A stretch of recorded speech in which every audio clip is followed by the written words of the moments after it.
Folks, what do the housing market and Walmart have in common? Oh, I know, Florida and Walmart. So many jokes buried in there, but I'm gonna help you folks. In 2024, the tie that binds those two is falling prices in a city near you.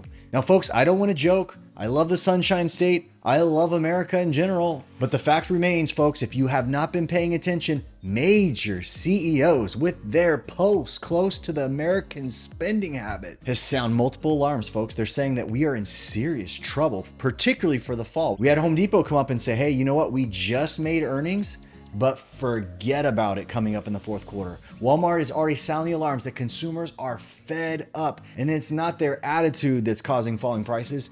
They've run out of money, folks. It is clear as a bell. I reported just 2 weeks ago that Target came out and their CEO said people are even having to spend less money on food in America.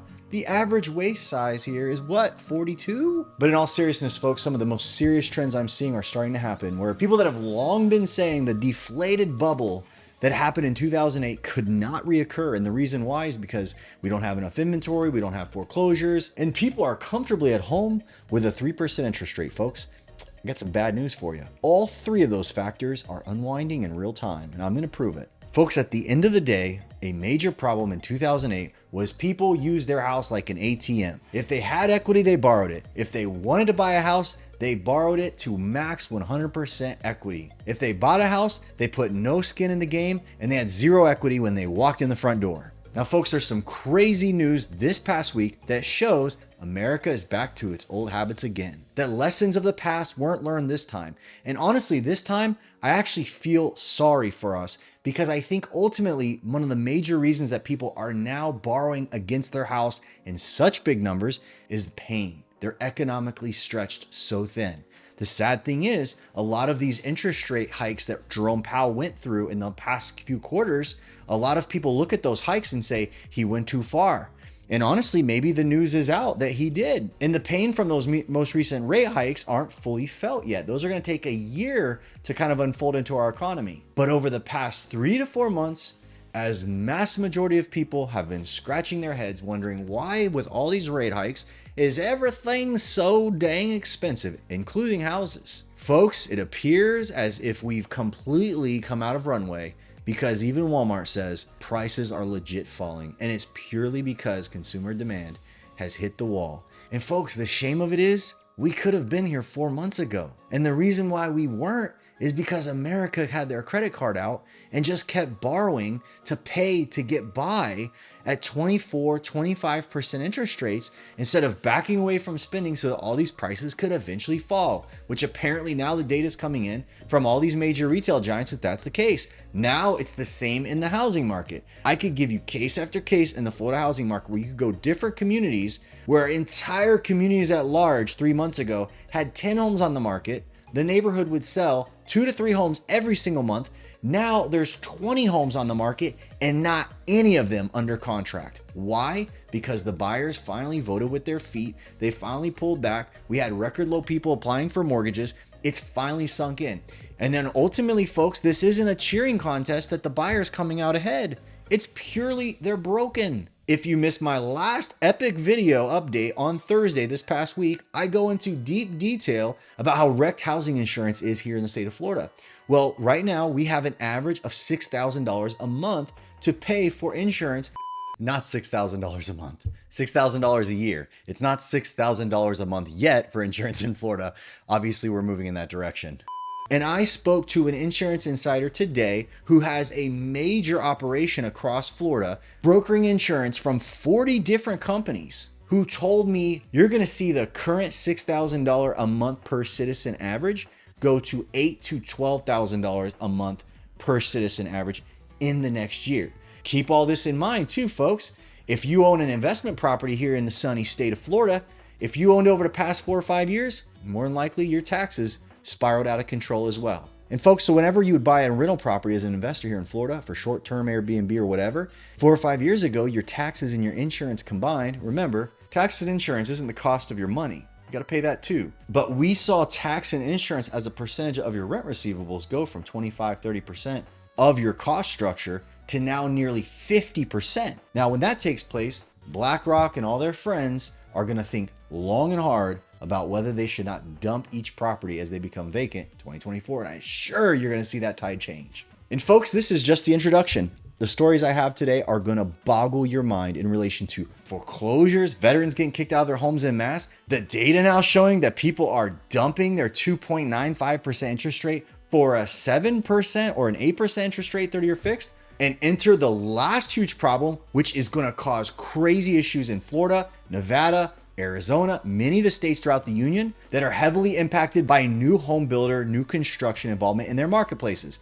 Builders are secretly inflating houses across the country on the order of $30,000 to $80,000 per house. Appraisers haven't caught on to it. Buyers agents that are representing people going to buy houses have no clue it's happening. Folks, I'm going to show you a specific case today, how a person goes in, buys a house on the market that's on the resale market. It's a used house. It's 3 years old. It had a pet walking around it and some cigarette smoke 3 weeks ago that somehow they got the smell out. That house is being sold for $400,000, while right next door, the builder sells and blows out a new construction house.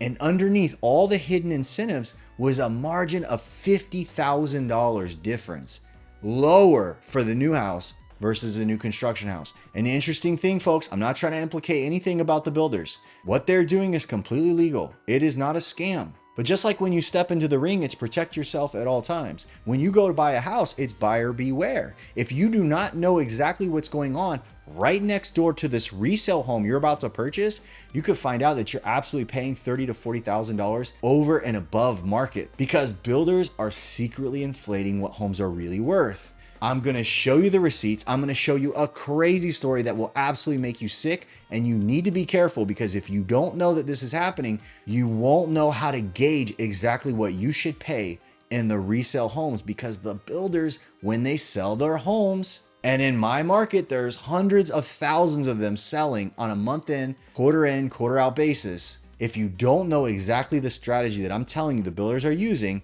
you are going to get conned on the order of $40,000, $50,000. Folks, the top stories today are absolute massive. They're monsters. And the issues that we're talking about today are massively important to a fragile economy. Hyperbole aside, this is one of the most important updates I've brought to this channel. But let's jump into story number one. And before I do, please smash the like button and subscribe to the channel. It helped me out a ton, and I greatly appreciate you for it. Target CEO says shoppers are pulling back even on groceries. Home Depot misses earning expectations for the first time in 4 years. Lumber through the floor, crude through the floor. Look at this. Walmart, Target, Home Depot. The consensus, folks, I'm going to show you multiple segments of industry that are saying that we're not just slowing down price growth, right? The first model of getting inflation under control is, are we going to see the price of things that has been now at record high? Used cars go up 50%. The cost of everything went so high that people were flipping Teslas because they could just grab it, purchase it, and resell it immediately for a huge profit. Is the idea of this softening the economy with increasing interest rates, is it just to slow how fast prices go, or are we trying to reverse and deflate the economy back a couple of years? Now, you got to understand the reason why this is super important. I know you're endeared to my channel most likely because you appreciate real estate updates, but you must also appreciate the fact that I can make things very plain for you, that the reality is everybody who's been in the market or sitting on the sidelines waiting for them to purchase a house at an affordable price, frustrated to no end, has to understand that housing is at the very end of this crash of price. This is a sign that the dominoes have started to tip. By the way, the end of it, meaning it affecting housing, is much closer than you think. And when I show you the data of what builders are already doing to protect the public from knowing just how bad prices have already fallen, this is the danger, is that they're already doing it. They've already cut way back on prices and they're hiding it. And they're also not changing strategy, which will further create crashing prices. But walk with me through this. So you have consumers. Walmart says they're not paying anymore. Now, this goes on. Target, again, was most recently on record saying people are pulling back, even buying groceries. And the interview says even food in the beverage category, they're declining. Now, you got to understand, folks, people don't skip buying food. When they are in trouble, they're making food decisions differently. When the cash runs out, all of this, when you start to see for the first time multiple signs of major prices falling, You are hearing the consumer is out of gas. They have no money. This is why it is an ominous sign of the growing foreclosure trends that you're hearing about, that month after month, home foreclosures are rising. Month after month, more people are borrowing against their house. Month after month, they're getting rid of their 2.75% interest rate to refinance into 8% just to survive where they're at. This is a cash flow problem. I'm going to show you right here. I've told people on this channel, and people defy me in the comments to say that handymen are going to be fine forever. Baloney. Home Depot misses earnings revenues for the first time since 2019. They go on to say that there is going to be problems next year. And again, Home Depot, Target, Walmart. These are multi-billion-dollar. I used the analogy of a doctor and a pulse, right? This is the analogy of knowing the blood work of a patient. When you talk to Walmart and you know what Walmart and Target and all these people are saying to the media, you know they're telling all of us and investors that there's problems ahead. Look at this lumber chart. The number one thing that Home Depot said is crushing them is lumber is back down to pre-pandemic levels. It's down 50%. What about rents? I've been saying this on the channel. I told people over and over, rents are coming down. Look at apartment rents cratering. They're not just decelerating slower in price, they're actually falling. You can look around the country and find that there is vacancy alarms going off. San Antonio has the highest vacancy it's ever seen in 4, 5, 10 years, whatever it is. You have all of these statements being said about multiple markets as more multifamily and apartments are still closing and being brought up, and you're gonna have a mega supply competing in a market with less people appeal to the price. They're gonna have to bring prices down. And you're gonna wonder like what guys like Grant Cardone are gonna be doing then whenever you start to see that they've borrowed at crazy high numbers. That's the thing, folks. People that are in the investment world buying these multis, they've been buying them on projections that it goes up forever, that rents don't decline, that appreciation never rolls back. This is where all these price rollbacks become problematic. I'm gonna get back to this on how people lose their house in a real economy when you start to see these things. Let's go to used vehicle sales. Manheim used vehicle index. It's going straight down, going back now, past the pandemic, and it's kind of resetting itself. Flights were a big problem. $29 flights are back as airlines race to fill seats in the off season. It goes further. There's a line in here from Southwest that says that they're now not just getting back to normal, they're discounting below normal times. In this article, you can find it for yourself. Folks, look at crude oil completely collapsing from the highs.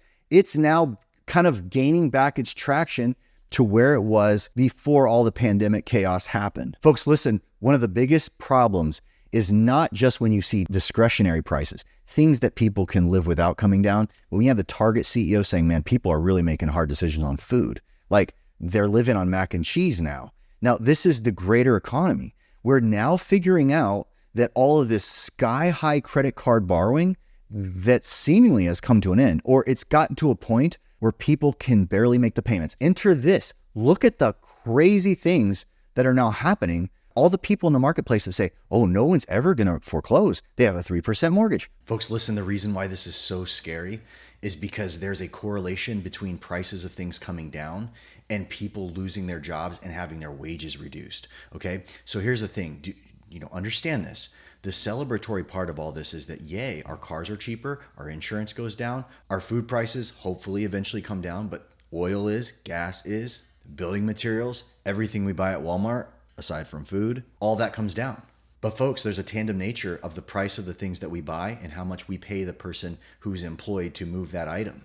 When the price of that thing comes down, it's not like there's all of a sudden win of the person who's now making $22 an hour at McDonald's, who now gets to go and buy a lot more stuff at Walmart. The person that sells the widget, whatever it is, take a used car, for example, they were $30,000 back in 2019. They go to $40,000, $50,000, $60,000. Then all of a sudden, the person that washes the cars was making $13 an hour is now making $18 or $19 an hour. And folks, here's the deal. The economy cannot be prepared for deflationary issues. In the end, unemployment spikes suddenly. Why? Because the margins of things comes down. A company cannot stay in business if all of a sudden they're not making money because the widget is now back to $30,000 or $40,000 when it was $60, and juniors out washing cars at $18, $19, $20. And there's a lot of those juniors, they can only afford to pay him again what they were paying him before at 11, 12, or 13 an hour.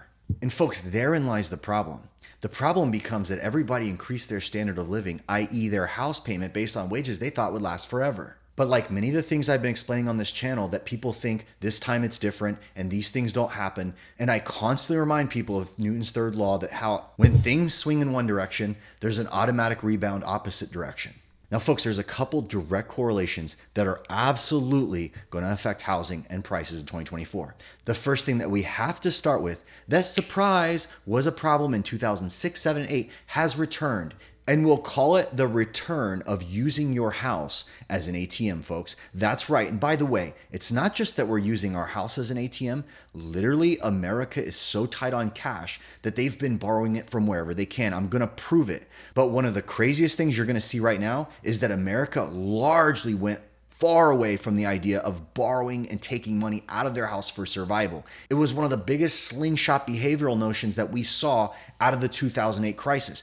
People, by and large, went way far away from HELOCs. Now we're at a decade high use of the HELOC. People are not only obtaining them in numbers not seen in more than 10 years, but people are running balances up on them not seen in more than 10 years. And ask yourself this, folks, why would someone put their house at risk and take 9 and 10% interest cost against their house? I'm going to show you right now proof of what's happening this week in the housing market that will affect housing prices huge in 2024. Because folks, you got to understand, the more payments that people stack on, when you have credit cards that people are now run up $40,000, $50,000, $60,000 at 27% interest, they now have multiple house payments.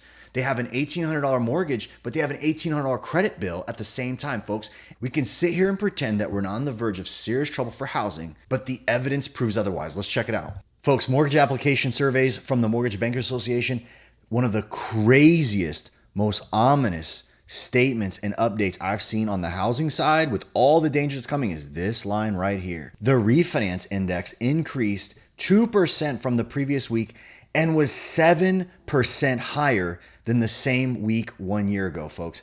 Now listen, this is crazy because think about what this means. We have interest rates as of this past week, 7.5% for a 30-year fixed excellent credit. Understand, anyone refinancing has a loan a year ago, 2 years ago, 3 years ago. Remember, when you refinance, there's a cost to it. It's going to get packed into the refinance. So for you to even go through the process of refinancing, obviously there's some that are lower cost, but most refinance, like conventional style loans, you could pay, if you have a $400,000 house, you refinance your $400,000 mortgage, cost you 7, 8, 10 grand to refinance your mortgage. Now here's the deal. If you're taking advantage of refinancing this year, okay, at 7.5%, do you know if you're in your house now for 1 year, you know what your interest rate was last year? Let's say you bought it last summer, you're now refinancing.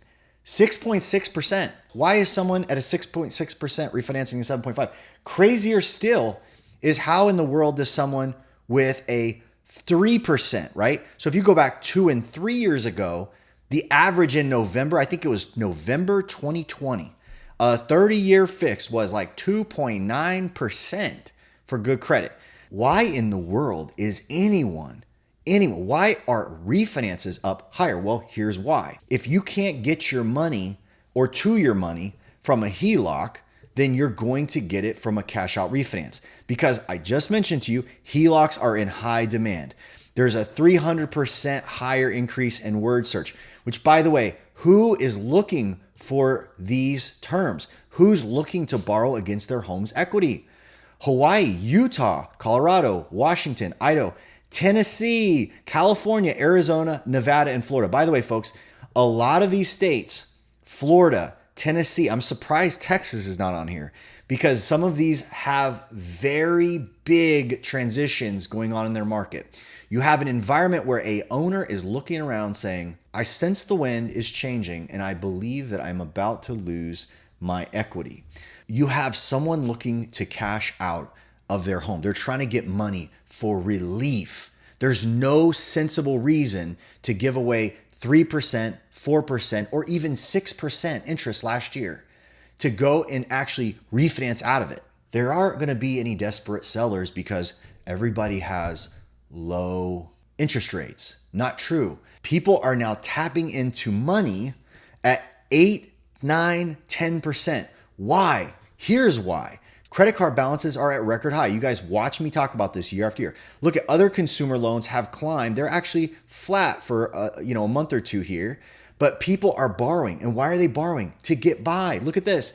Consumer spending is going higher and higher and higher. No, Jerome Powell's getting everything under control. Everybody's slowing down their spending. Everything's going to be fine. No, it's not. They are still paying big bills, big insurance costs, all these different things to get by. Now, here's the dangerous part, folks. Everybody now has more debt, okay? What is the average credit card interest rate this week, November 13, 2023? It's 27.8% according to Forbes Advisor weekly credit report. Okay, now listen to this, folks. People start accumulating cost. They can't get ahead.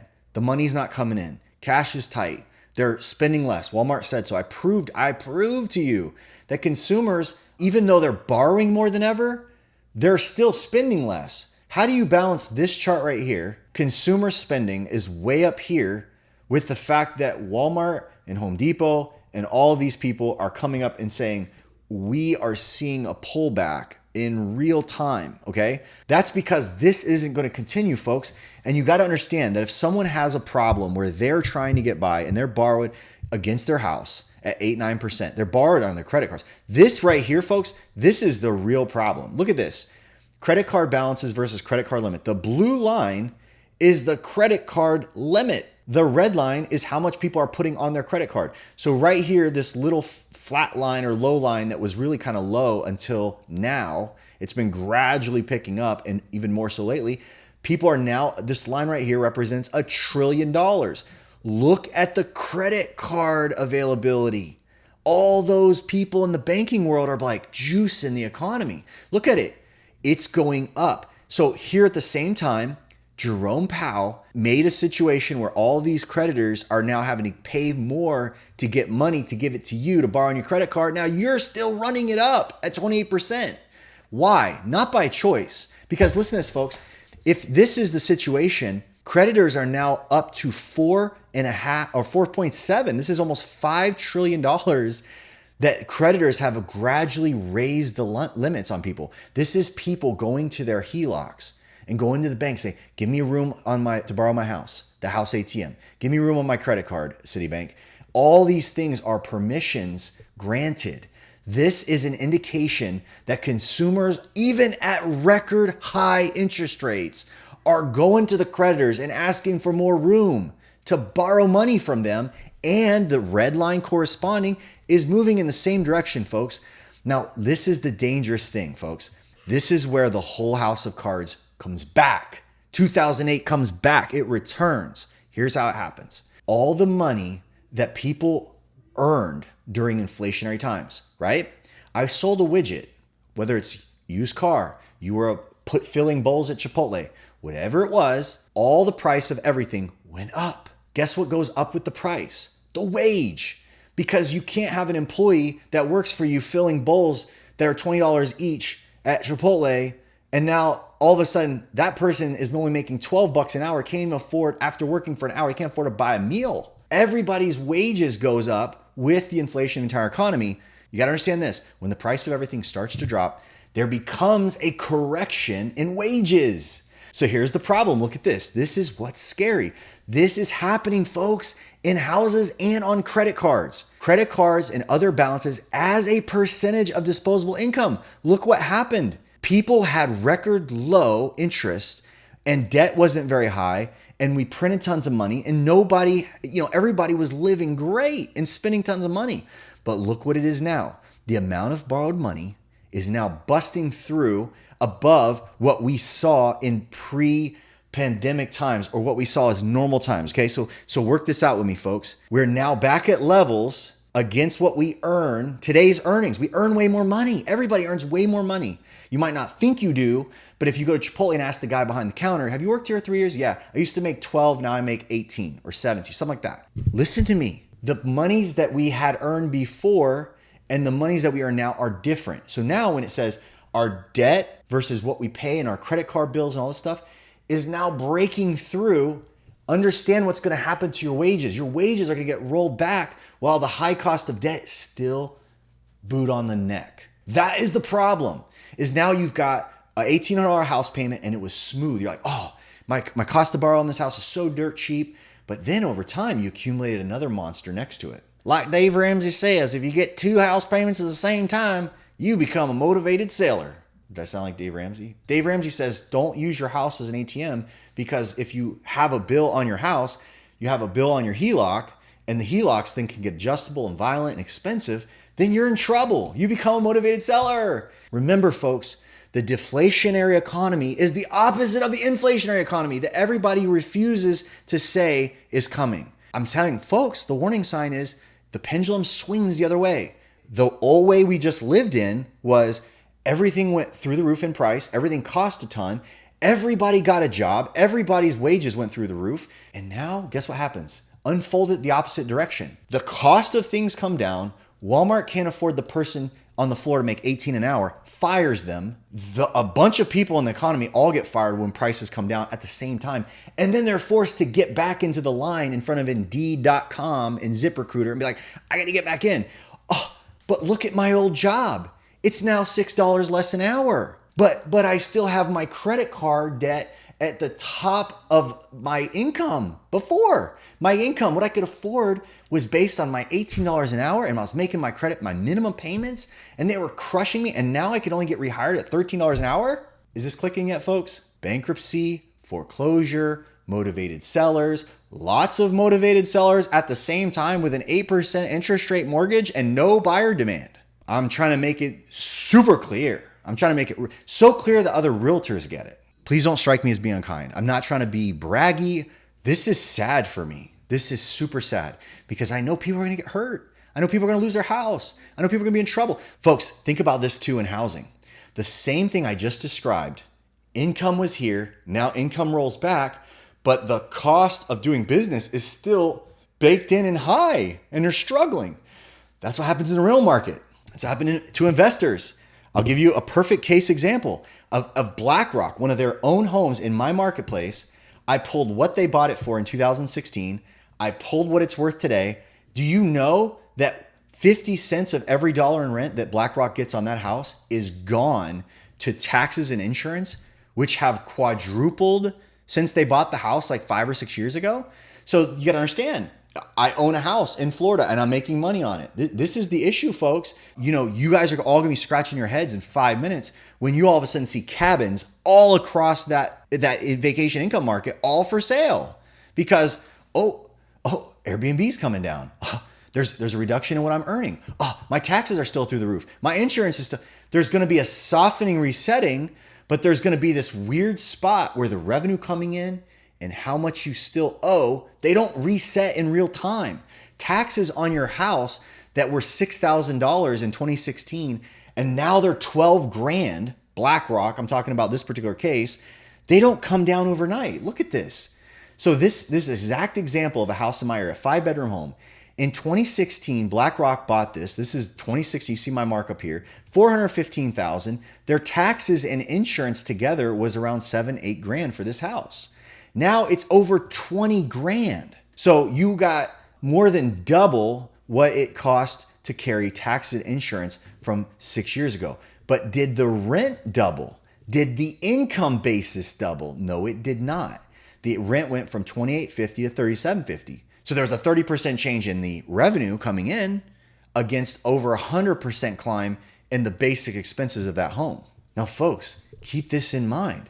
Look at this. So just the basic tax and insurance in today's terms only leave this house at 46% after tax and insurance. So the owner of this house, who is BlackRock, has to pay a dividend, has to pay for the money, whether they borrowed it or whether someone invested and they got to pay the investor for the money.